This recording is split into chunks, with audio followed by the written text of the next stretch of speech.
Tourism at 3 o'clock. We're certainly glad to have everyone here today. This is our first meeting of this session, so thank you for all your interest in our committee. So we thank you. Clerk, if you would, let's please call the roll. Representative Witt? Here. Representative Shaver? Here. Representative Hollis? Present. Representative Klaus? Here. Representative Treadaway? Here. Representative Rafferty? Representative Brown? Representative Lomax? Representative Morris? Here.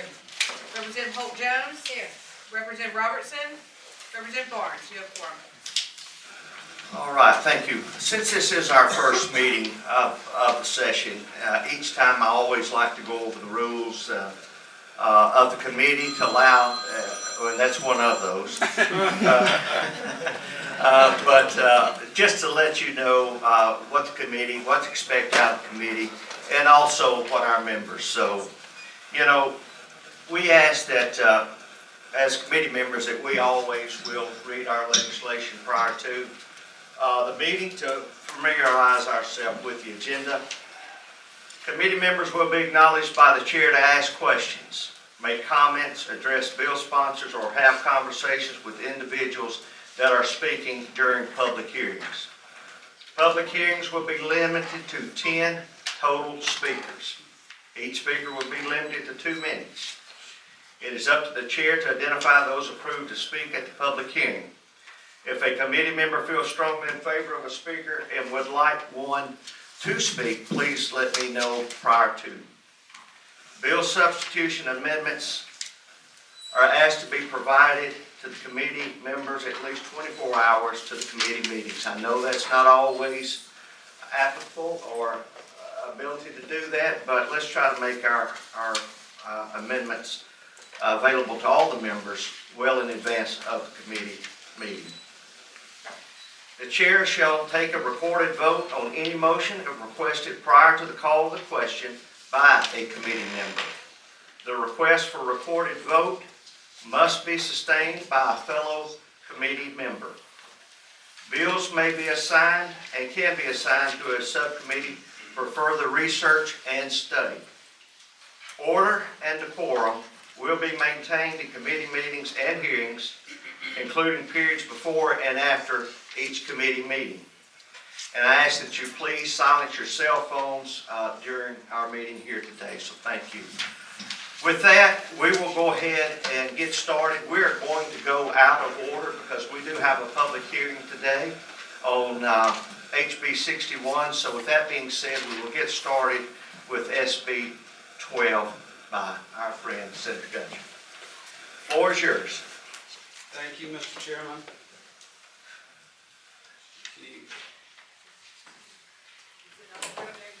We're going to find out. I'm going to need some IT help, it looks like. Oh, I got it. Can you hear me? All right. Thank you. Anything for you, Mr. Chairman. Mr. Chairman, thank you. Vice Chair, thank you, Madam, and all committee members. This should be hopefully a really easy vote and bill for us to present to you today. It is a one-page bill, and I've got just a little bit of statements that I'm bringing, but I'm bringing this bill on behalf of myself, the Coleman delegation, and Representative Cindy Myrick. That's with me today.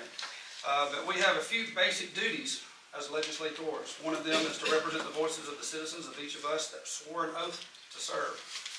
Another is to do what we think is best in economic interest of the districts we represent and the communities within them. 9 out of 10 times, those two duties go together hand in glove, but that 10th time sure can be difficult. We passed an economic development bill last year that had the promise of boosting the economy around Smith Lake area, but these residents in my district have made it clear to their voice that they believe it is the wrong project and the wrong place with the wrong incentives.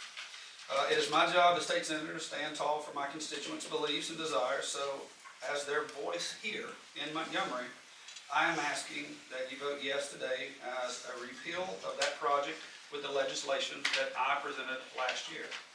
Coleman County is a special place to live, work, worship, and raise families, and we have to preserve the unique qualities that make it so special to all of us that live there. And without any further ado, if you have any questions, I'll be more than happy to answer those. If not, I will turn it back to you. Members, do we have any questions? No, I just Make a motion to get this bill paid. Second. All right, all those in favor say aye. Aye. Any opposition? Your bill, SB 12, receives with favorable report. Thank you. Mr. Chairman, I appreciate it, Madam Vice Chair. Yes, Thank you. thank you. Committee members, thank you so much. Thank you. All right, next up on the docket is HB 176 by Representative Robbins.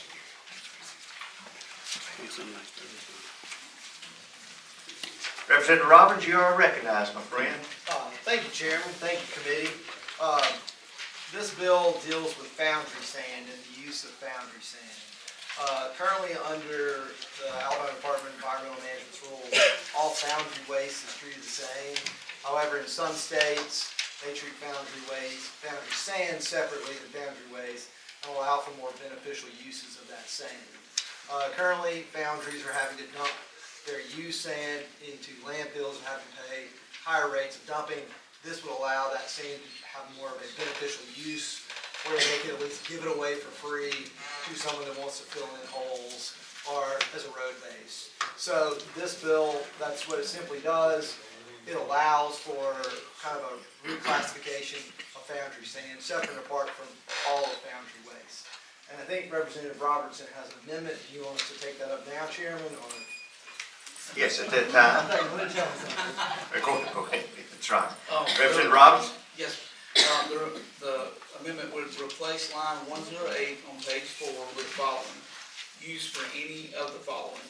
Replaces lines 118 through 123 on page 5 with the following.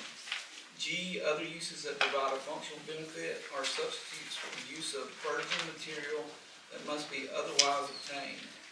2, for purposes of this subsection, the term foundry sand means spent green molding sand, resin bonded molding sand, or core sand with primary components consisting of combinations of silica sand, bentonite, clay, or carbonous additives such as bituminous, gilsonite, and cellulose, including nominal quantities of spent molding aids such as riser sleeves or ceramic filters. All right, you have heard the amendment. Do you have any questions? All right, motion to adopt, second. All those in favor, aye. Aye. And the amendment is adopted, and we are back on the bill. I'm going to give the bill a favorable report as amended. We have a motion and a second. All those in favor say aye. Aye. Any opposition, no. And your bill, HB 176, receives a favorable report. Thank you, Roberts, Chairman. as Thank you, amended. committee. Thank you. All right, our next bill is HB 61 by Representative Hammock, and this does have a public hearing. Just so everyone in the crowd knows today, there will be no vote today as rules that we've established, well established, that there will not be a vote today on any public hearings. So anyway, Representative Hammock, good to have you here. And Good to be here, Chairman Witt, and I appreciate it.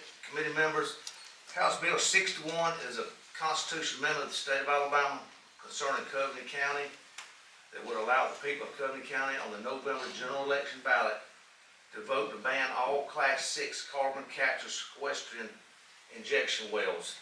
I've spoken with a number of you guys this week. I've told you my concerns about this pipeline going all over the state. Alabama does not get nothing out of these projects. There's 50 cents a cubic ton that's stored in the ground, goes to the Oil and Gas Board Trust Fund. So when these projects are over, they can take care of them or check on them and monitor them. I live in this part of the world, so it's dear to me. One thing that concerns me is, even though they're gonna put this stuff 2,000 or 3,000, 4,000 feet under the ground, they've got to go through the Floridian Aquifer, which furnishes the drinking water for all of South Alabama, the Florida Panhandle, all the way to Ocala and southern Georgia. If they just tell us there's only 1% chance something could happen or go wrong, then in my opinion, it's not something that I think is worth the risk. Chairman Witt, I have a resolution of the Coveney County Commission signed by Chairman Smith against carbon-6 injection wells and supporting House Bill 61. Also have a resolution from the Choctahatchee, P and Yellow River Watershed Management objecting to Class 6 wells in Covenant County in support of House Bill 61. I've got here on the desk 5,195 online and signed petitions in support of House Bill 61. You're gonna hear from some people that oppose this bill today, and I can almost guarantee you none of them live in Covenant County. They're gonna tell you how safe these projects are, but they're not gonna tell you there's not 8 or 9 that had a permit to do nationwide. My opinion, that they have not been doing this long enough that we know everything that could or might go wrong. They're gonna talk about property owner rights, but they're not gonna tell you that these projects are funded off the backs of the taxpayers of America. These projects cost billions and billions of dollars that us taxpayers have to pay.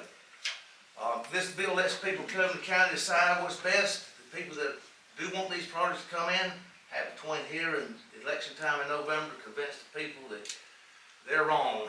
So, with that said, Chairman, we do have an amendment. All right, that's, do we have the copy of the amendment?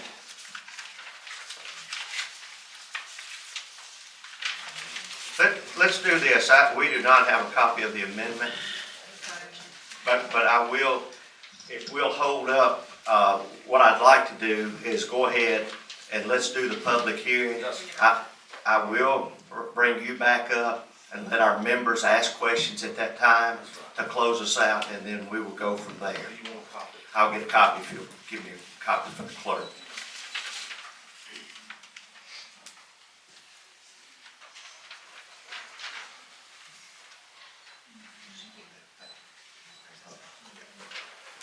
All right, we'll go ahead and get started on our public hearing. What we'll do today, I know some of you traveled many miles to get here, and we certainly appreciate you doing so. We're going to go ahead and allow you to speak today.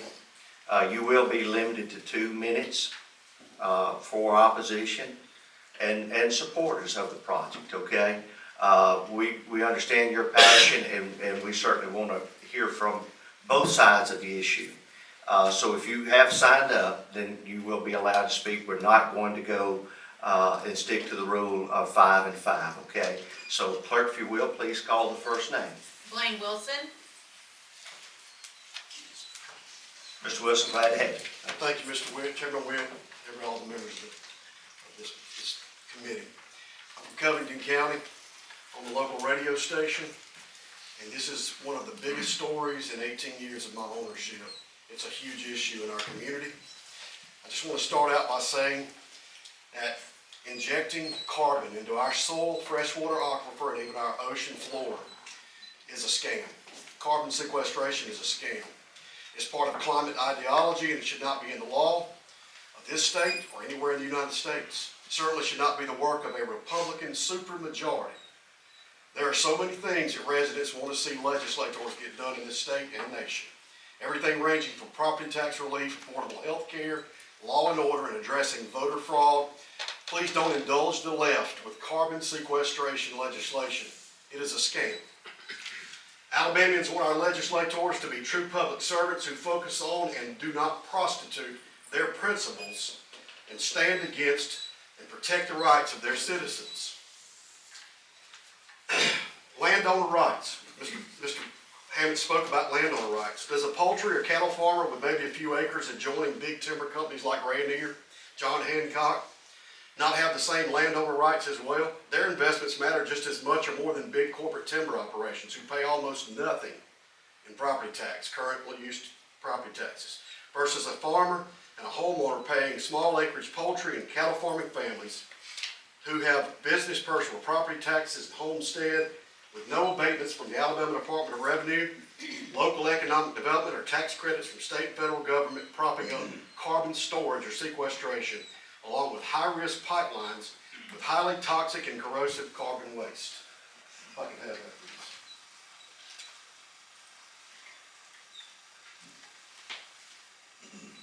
please. Friends, this is a cable, a communications cable. And on a daily basis, you hear how that communications cable gets damaged from fiber cuts, and it takes out communications and it kills the economy. 36 inches, stainless steel pipe, nickel lined, what they propose to put down across this state to pump highly toxic carbon waste, not carbon dioxide, carbon waste across this state. 2,000 PSI, creamy peanut butter-like substance. Blaine, thank you. Your time is up. Thank you. Friends, Thank you. I want to just say, Thank you for your comments. stand up Blaine. for Alabama, Thank you. like Governor Gifford George Briggs. Wallace asked. Thank you. Thank you. Next speaker, thank you.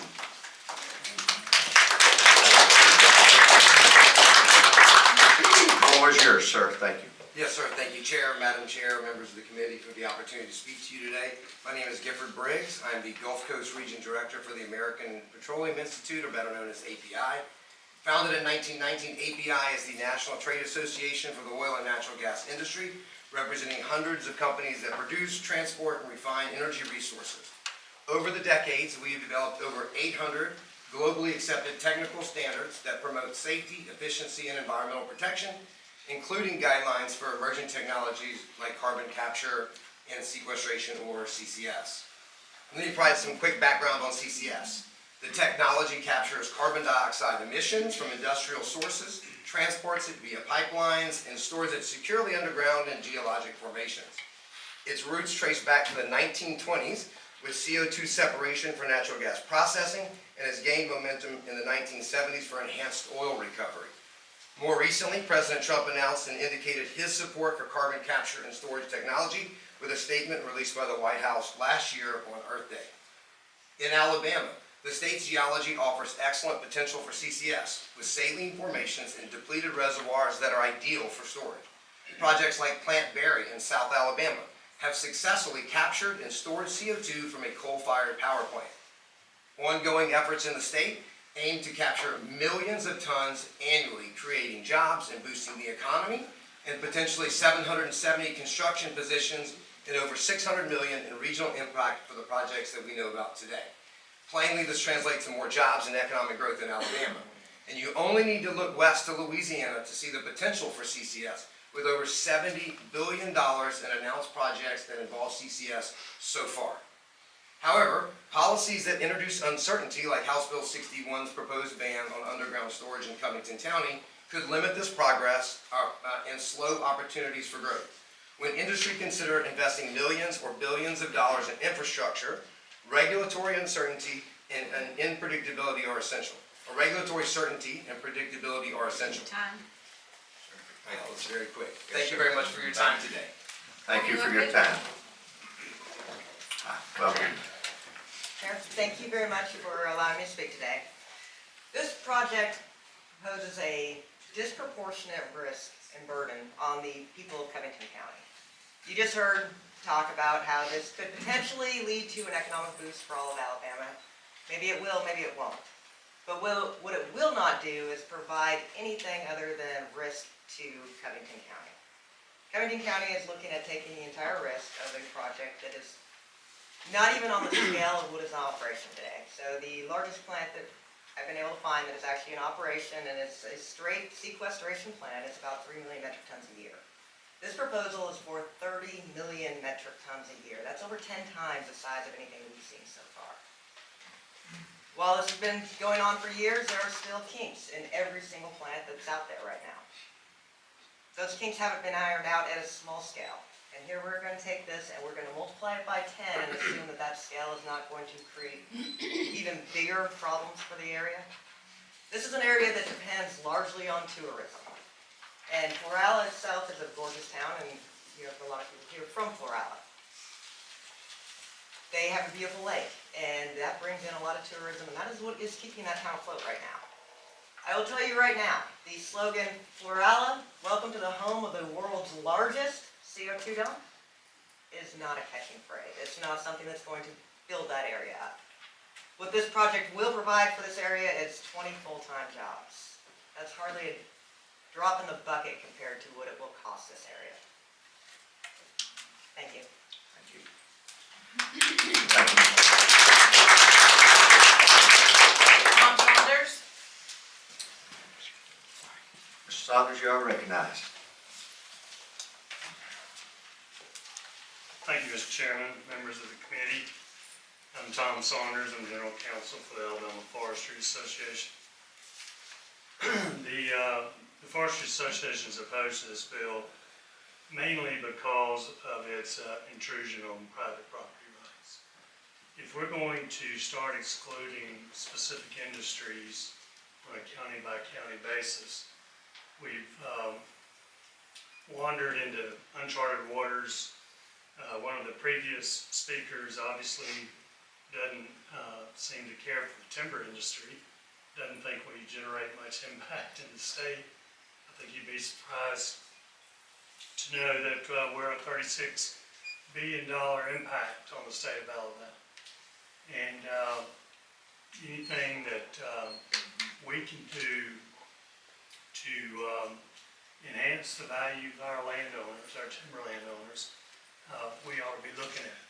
Now, you're going to hear a lot about the science. I'm not here to talk about that, but I would say that utilizing local legislation to preclude the use of a landowner's land is a bad precedent. And with that, I'll be glad to answer any questions you have. Any questions? Mr. Saunders, thank you. Thank you. Next speaker. Krista Merrifield. I want to recognize Ms. Merrifield. Thank you for allowing me to be here today and to speak to all of you. I'm going to speak to you from a different standpoint. I want to speak to you as a mother. I have military children. I have officers who fight for your freedom. You're our politicians who are supposed to be fighting for the state of Alabama, not just where you were elected to represent, but the entire state of Alabama. I own a real estate company in Covington County. I own a real estate company in Walton County. Every day, I have people moving to Florala, to Covington County, to get out of the breaks and the insurances and the taxes in Florida. People want to move to Alabama. We sold $36 million, which doesn't sound like a lot to you, in Birmingham and in Huntsville and those places, but in Covington County, we had that many people move over into Covington County because they want to live there. They want to live with the trees. I am on the CO2 board with everyone, so I know my 2 minutes is going to be up very quickly. I ask you to please think about your children and your grandchildren, because this is going to bring nothing to Alabama. We're going to make zero money, and everyone's going to leave Covington County. Thank you. Next speaker. Ordette, I recognize. Chair Witt, Vice Chair, and members of the committee, thank you for the opportunity to provide testimony today. My name is Ben Warnett. I'm the Principal Scientist and Strategic Partnerships Lead for Southern States Energy Board, an interstate compact consisting of 16 states, 2 territories, with a broad history of supporting market-driven energy and environmental programs over the last 65 years. I'm here to provide contextual information related to HB 61 without taking a specific position on the legislation. My goal here is to share facts that may help you in your deliberation. First, CO2 has been transported, utilized, and injected in the subsurface in the United States dating back to the 1970s. This operational history informs the regulatory frameworks that are in place today. Currently, there are over 5,000 miles of CO2 pipeline in place across the United States, transporting more than 20 million metric tons of CO2 annually, primarily in support of the demands of industrial and energy-related applications. Second, the Federal Underground Injection Control Program was established as part of the Safe Drinking Water Act. The Class 6 program, a part of this broader UIC program, was established by the US EPA specifically to regulate the injection of CO2 into the subsurface. It imposes robust requirements for site characterization, well construction, monitoring, financial assurance, and post-closure care to address current concerns related to subsurface and groundwater risks, as well as operational safety. Third, Alabama has direct practical experience in carbon capture and storage. The state hosted the anthropogenic test in northern Mobile County from 2012 through 2014. This is a fully integrated carbon capture, transportation, and storage project. The project permanently stored nearly 115,000 tons of CO2, approximately 9,400 feet below the surface, and was monitored through 2017 to verify protection of drinking water and long-term containment. These activities were conducted under strict regulatory oversight by ADEM, furthering in-state and federal experience in permitting, monitoring, and interagency coordination. Finally, CO2 management is often discussed. Thank you for your time. Somebody else called. I'm sorry. You go ahead and finish up. Yes, sir. But finish your thoughts and there will be no outburst or time, Thank you, Mr. Chair. or you will be asked to be removed. Thank you. So finally, CO2 management is discussed as a component of the broader energy and industrial system, particularly for sectors that are difficult to decarbonize, such as steel, cement, and chemicals manufacturing. In this context, CCUS infrastructure is increasingly viewed as a strategic asset that may influence industry costs and competitiveness in global markets. Thank you for the opportunity to provide this information. I'd be happy to take any questions you may have. Thank you, and sorry for the interjection there. Tim Worley.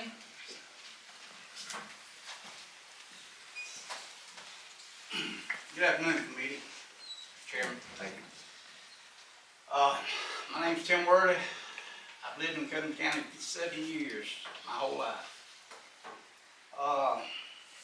I wanted to express the opposition to the proposed Pine Hill Storage Hub projected by Reliant LLC.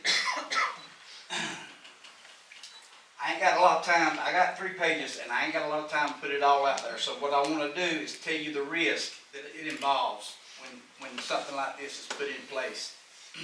Safety risk for people, risk to our drinking water, earthquakes and ground movement, long-term uncertainty, property and landowner concerns, emergency preparedness.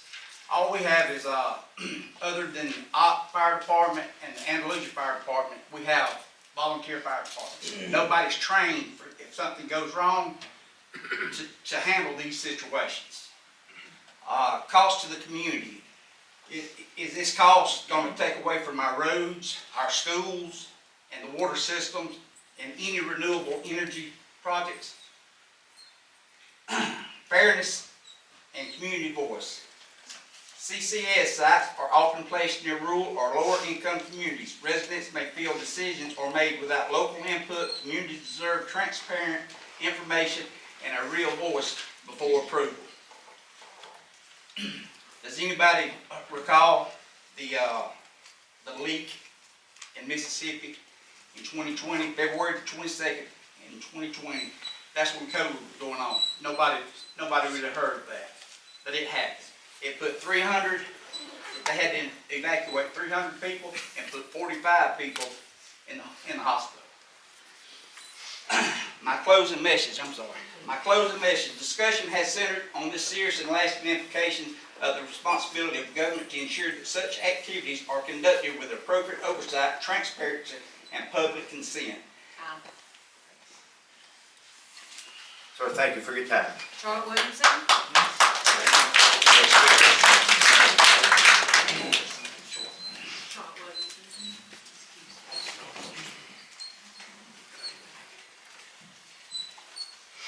Ms. Williamson, you are recognized. Thank you. This is the first time I've ever done anything like this.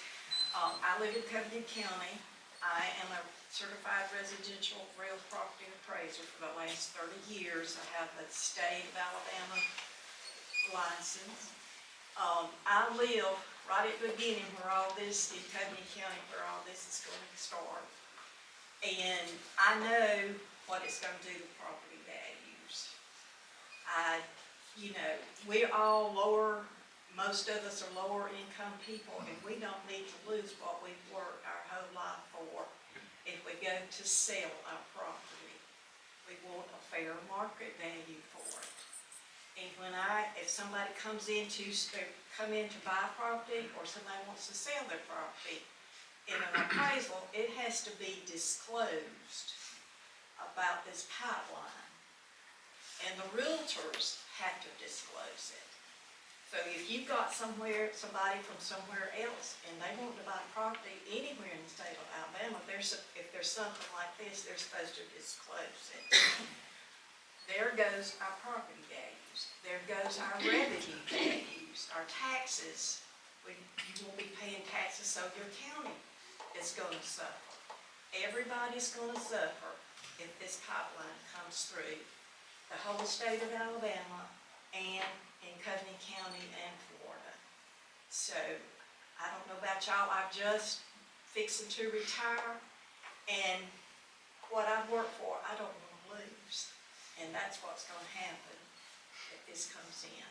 So, you know, I don't want anybody to lose their property values that they work so hard for. So.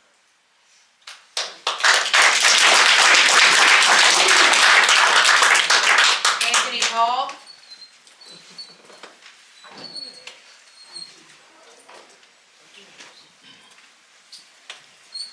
My name is Anthony Paul. Mr. Paul, you are recognized, sir. Thank Thank you, sir. I live in Covington County. I've got a little bit different perspective on this. I'm not a scientist. I'm the guy with the shovel and the backhoe that puts these pipes in the ground. I've been doing this all over the United States for 40 years. And I can tell you one thing in certainty. Pipes under your sink, pipes in your town, and the pipes in your county leak at some Sir, if point. you don't mind, please address the committee. Thank you. Pipes leak. That's what they do. I've put in thousands of miles of pipe.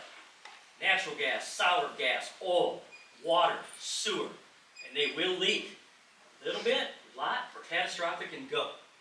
This is newer technology. Don't nobody know what's going to happen long term. People of Covington County, I love y'all for being here. We got children, grandchildren, livestock, farms. This is a beautiful place. My experience tells me over all these years of doing this, in multiple states, there's going to be problems. It might not be short term, but they'll be long term for certain. I can guarantee I've done it my whole life. So if it means anything to y'all about a man with dirt on his hands and dirt on his boots, I put these pipes in the ground. They leak. At some point they're going to leak. I promise you. That's all I got to say. Thank y'all for hearing me out.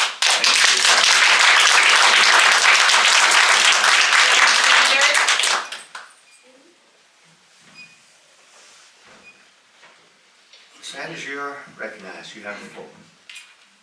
Good afternoon. My name is Gabby Sanders. I'm a professional civil and environmental engineer. I work in the solid waste industry and live in Covington County. In Alabama, under code sections 22, 27, 48, and 48.1, the state cannot consider a landfill application without prior local government approval. This recognizes a fundamental principle: communities deserve a voice when a permanent waste facility is proposed in their backyard. Landfill engineering is a time-tested discipline with decades of data on containment and monitoring, yet we still require local consent. Geological CO2 sequestration, by contrast, is an emerging practice with far more variables and potential points of failure. The Pine Hill Sequestration Hub proposes to inject 30 million tons of CO2 annually through 44 wells directly beneath our drinking water formations, with zero local consent. This would be the largest carbon sequestration facility in the world. No project globally has ever operated at this magnitude. We are essentially talking about an unprecedented underground waste experiment on a massive scale. HB 61 simply extends an established Alabama principle. If we require local approval for well-understood waste facilities, we must require it for unprecedented high-pressure waste injection. This is not a partisan issue. We all drink the same water, and this project puts that water at risk. HB 61 gives Covington County residents the right to decide our own future, and I respectfully urge you to vote yes on HB 61. Thank you.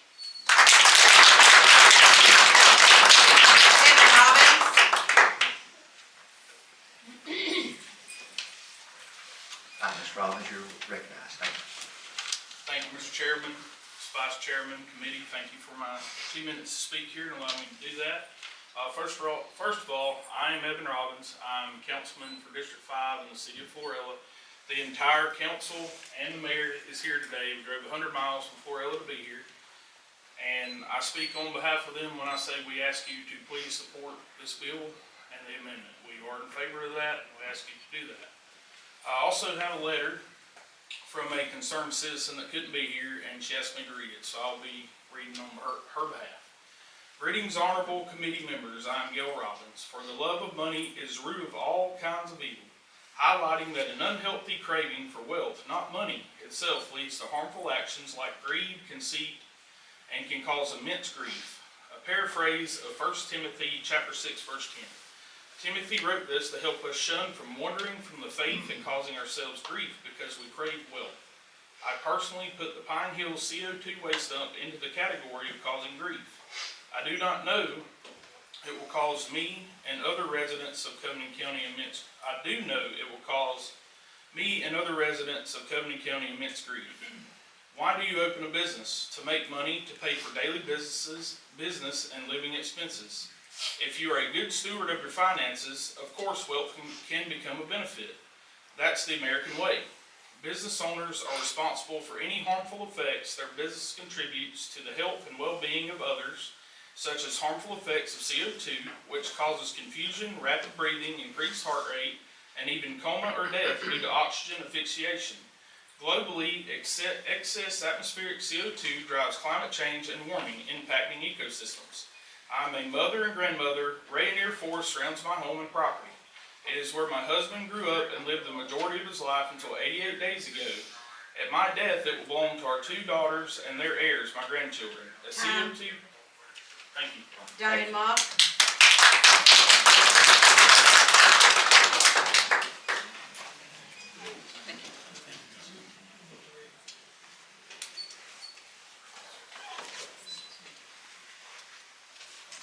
You have the, thank you. Thank you, Chair and the Co-Chair. Thank you, Committee. I'm from Florala, Alabama, which sits on the Florida-Alabama line in the middle of the bottom of the state. I'm here to ask that you allow HB 61 to move forward. Give the citizens of Covington County a voice. Let the voters determine the risk of this pipeline. This will affect it for future generations. The promise of clean underground water, rivers, streams, ponds, lakes, could be polluted. Once that happens, it's too late. Nothing can stop the movement.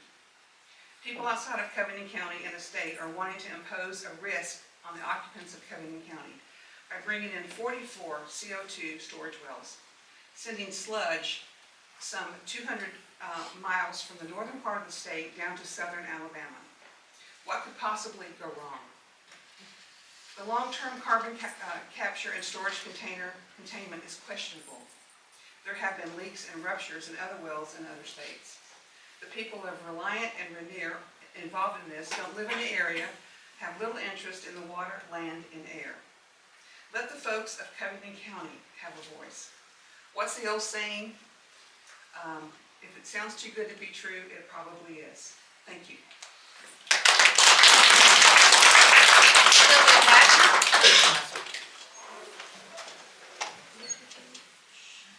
Sylvia Patton.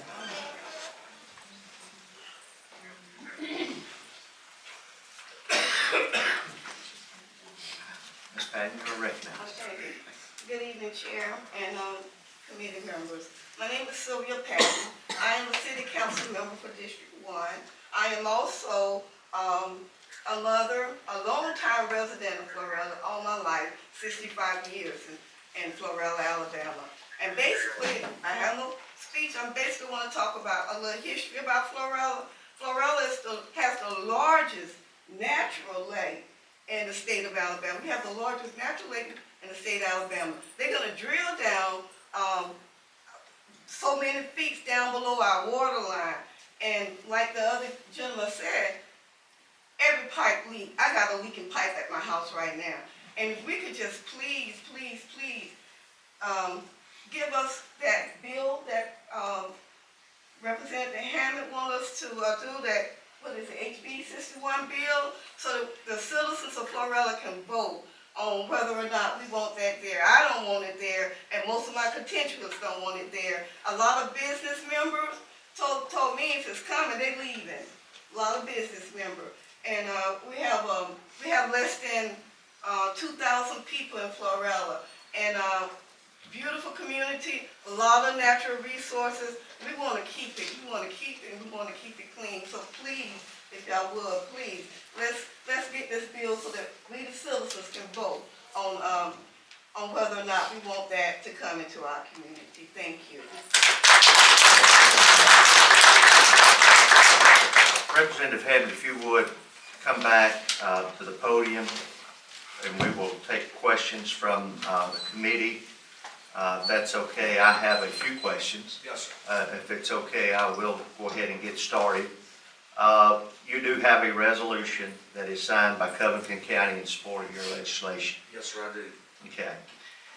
Are there any local municipalities that have the jurisdiction over any of your subject property? Unless it's the city of Florida, I do not think so. Do you know if they have adopted any rules or anything outlawing this facility? No, sir.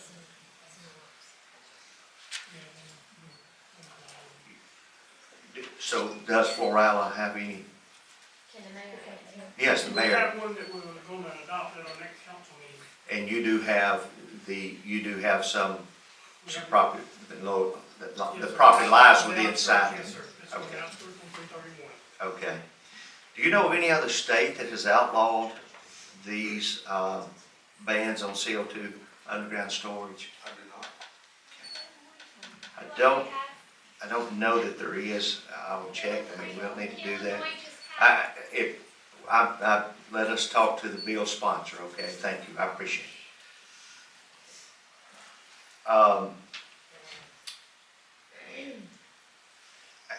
If the landowner wants to lease his space, his pore space, and follow all the laws, environmental, etc., why should the state stop them and allow them to do that when we're allowing other underground facilities such as oil, gas, and I think you've had those in Covington County, correct?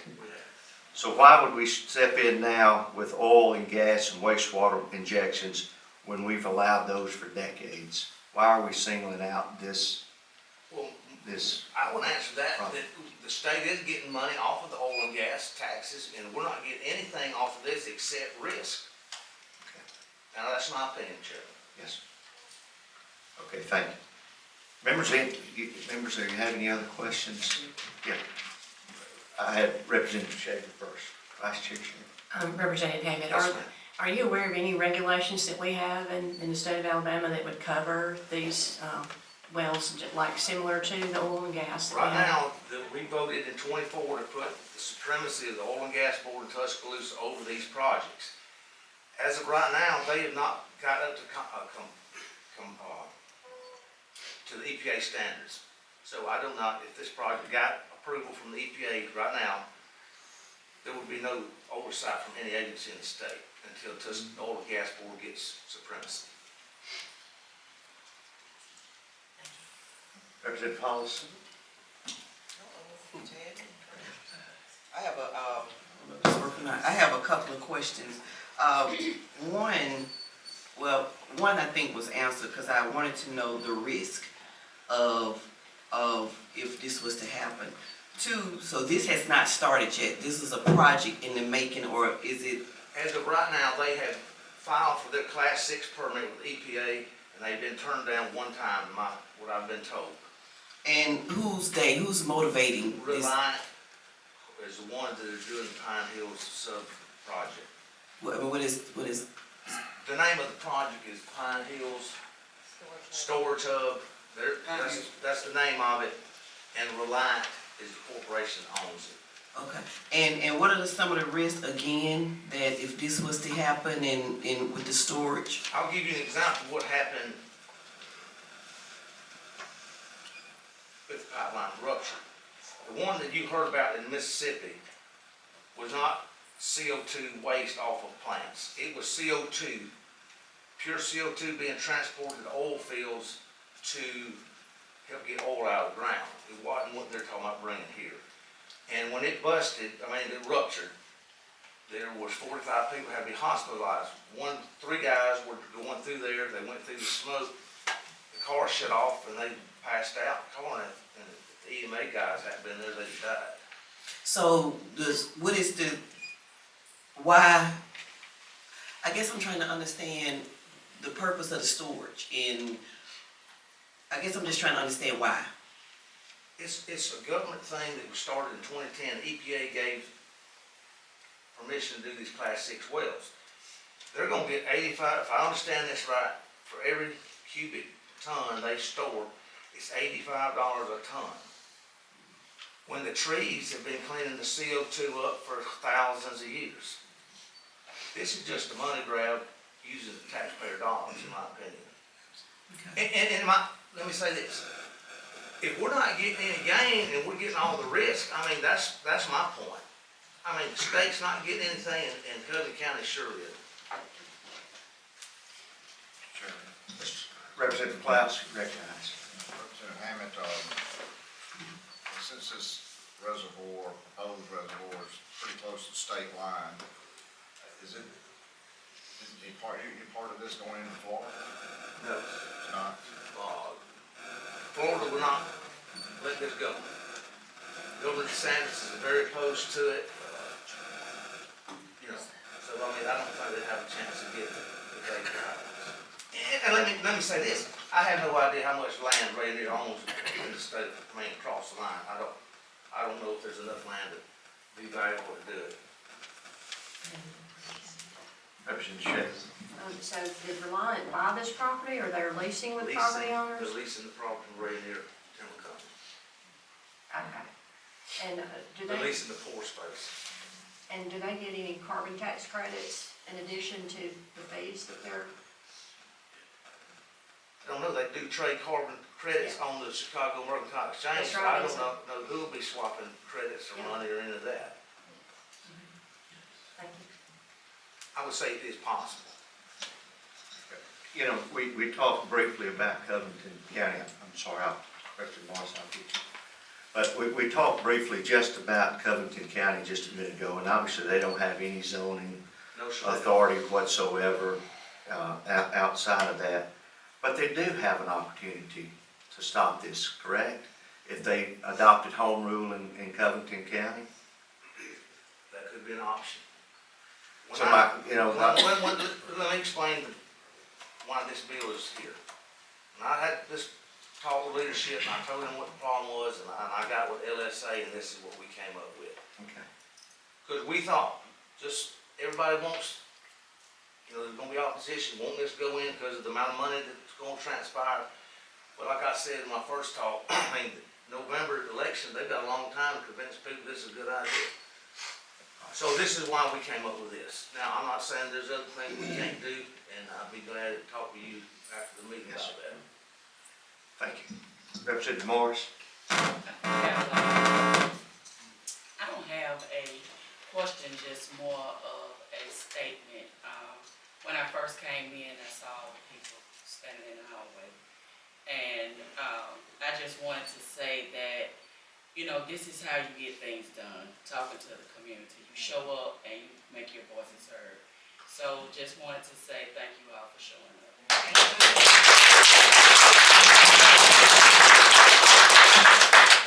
As I had mentioned earlier, if no one else has any comments, as I had mentioned to the committee earlier and the audience, there will be no vote today.